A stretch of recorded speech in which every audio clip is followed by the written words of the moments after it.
Okay, thank you, Amir. This current event is unique and exciting for two reasons.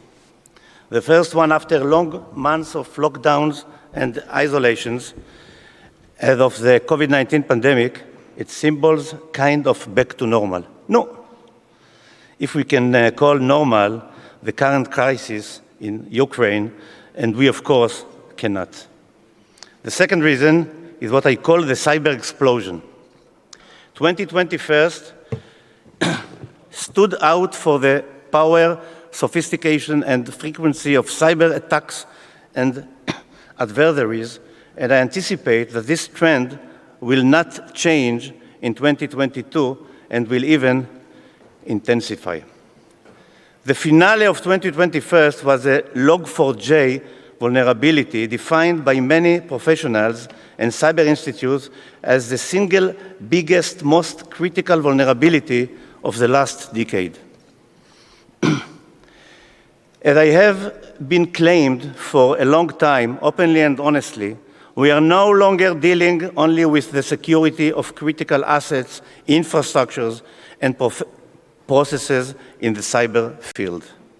We, along with the entire free world, are dealing with national and global security, or to be more accurate, national and global defense. In traditional wars, the basic rule is the best defense is to attack.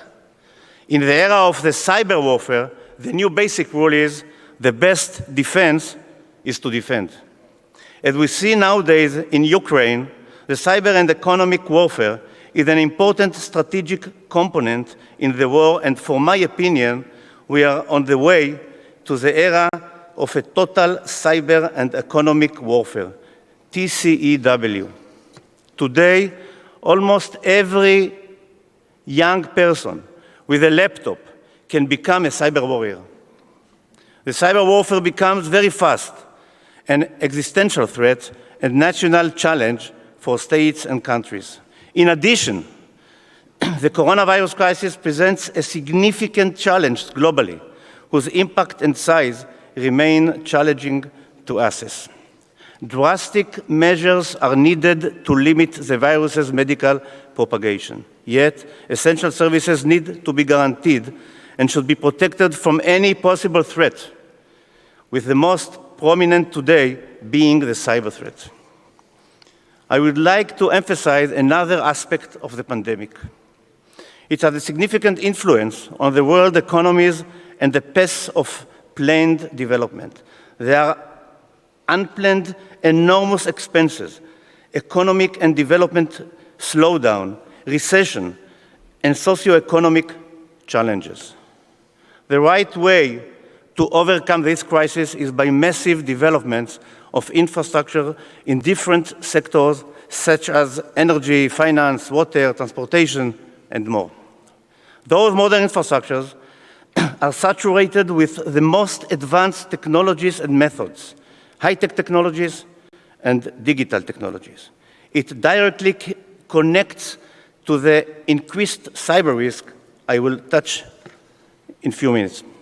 For the last 11 years, as the chairman of the Israel Electric Corporation, I have talked a lot about cruciality of electric energy as one of the most critical infrastructure in our society. Today, I'm still going to talk about energy, but a different type of energy, finance energy. I classify finance as energy as it is a driving power behind every process and activity in our lives. The additional finance attribute touches its standard de facto of a global measurement and value tool. Any activity, process, asset, risk, opportunity, basically anything, is transformed into financial terms, becoming the common global base. No doubt that the centrality and globality of the finance world turn it into a highly attractive target to cyber adversaries of any kind, including nation-states, state-sponsored groups, and terrorists. In this matter, please notice again to what is happening between Ukraine and Russia. We are facing, for my opinion, a new global war. and economic global warfare against Russia. The cyber and the economy vectors create a new, modern, very powerful leading part of the global warfare. We have mentioned before the finance sector is very attractive to cyber adversaries. In the last years, and mainly in 2021, we have witnessed a growing trend of cyber attacks in general and attacks on the financial sector in particular. The source of this increase, in my opinion, is due to several reasons. The first one, not a new one, is commonness and globality, and I have defined the financial sector as the ultimate global system and process. The finance sector is heavily involved in people's daily lives, influencing their standard of living, way of living, in person, family, country, and worldwide. It allows people, businesses, organizations, countries to manage monetary and finance issues and to trade, compete, and cooperate globally. The finance sector is a very solid base of the global economy. In 2016, hackers attacked the Bangladesh bank by compromising the global SWIFT system. Formally, the motivation was to steal money, but state actor involvement was never disqualified. Similar attacks were reported in other banks in the South and North America. Researchers attributed the attacks to a hacker group nicknamed Lazarus Group, which has linked with North Korea. In an article published by Fortune and New York Times in May 2016, they specified that if the first known incident of a state actor using cyber attacks to steal funds. Another significant reason for the cyber attack intensity in 2021 is the digitalization process. The global financial system is under a substantial digital transformation process. The modern world of banking, insurance, trade, and various financial services demand a high level of serviceability, self-service, and accessibility. The COVID-19 pandemic has significantly intensified this transformation out of the demand for more online and work-from-home services. In parallel to the growing willingness of regulators and central banks to recognize the focus on the world of virtual currencies, new payment and trade systems, the digital transformation brought to the table new players, technology players. Today and in the future, the financial sector is no longer based on traditional financial institutes, but significant players are coming from the technology and high-tech industry.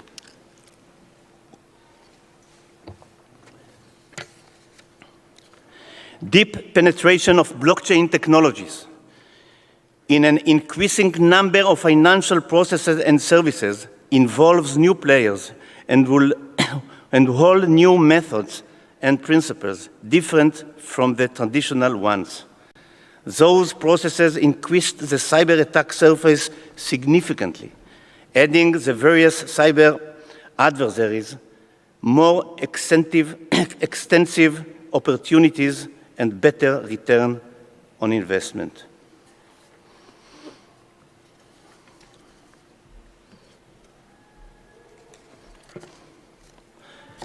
So, where I see the main risk? Yes, direct or indirect financial loss is on the table. Still, the most harmful risk is the possible success of the cyber adversaries to undermine trust and confidence in the personal, national, and global financial ecosystem. I have claimed that the cyber threat has been an existential threat to national security and critical infrastructures for a long time. I have no doubt that the threat to the financial world is a significant addition to the list of existential threats to national security. What are the critical activities needed to eliminate or reduce the risk? My answer has no change in the last 11 years. I call it C&C, cooperation and coordination. I always said I am jealous on the bad guys' level of cooperation and coordination, and unfortunately, we, the good guys, are failing to succeed in the need level. Yes, I have to admit that as years go by, necessity improved the C&C very much, but not enough yet. Out of the ultimate global nature of the financial sector, the cyber activity will increase the level of vulnerabilities as time goes on, calls for urgent action, cooperate and coordinate. Organization-based cyber activity, regulations, and real-time controls are the primary layer of cooperation. It is not enough. An additional layer must be created as part of the financial sector cyber strategy. I call this layer the CFICL, Cyber Finance International Cooperation Layer. This layer must include not only technological control and global regulatory framework, but broad and continuous cooperation and processes between the international bodies like secret services, foreign ministries, and more. The CFICL must be translated to practical daily cybersecurity management to define the RACI entities, who is responsible, accountable, with whom to be consulted, and whom to be informed.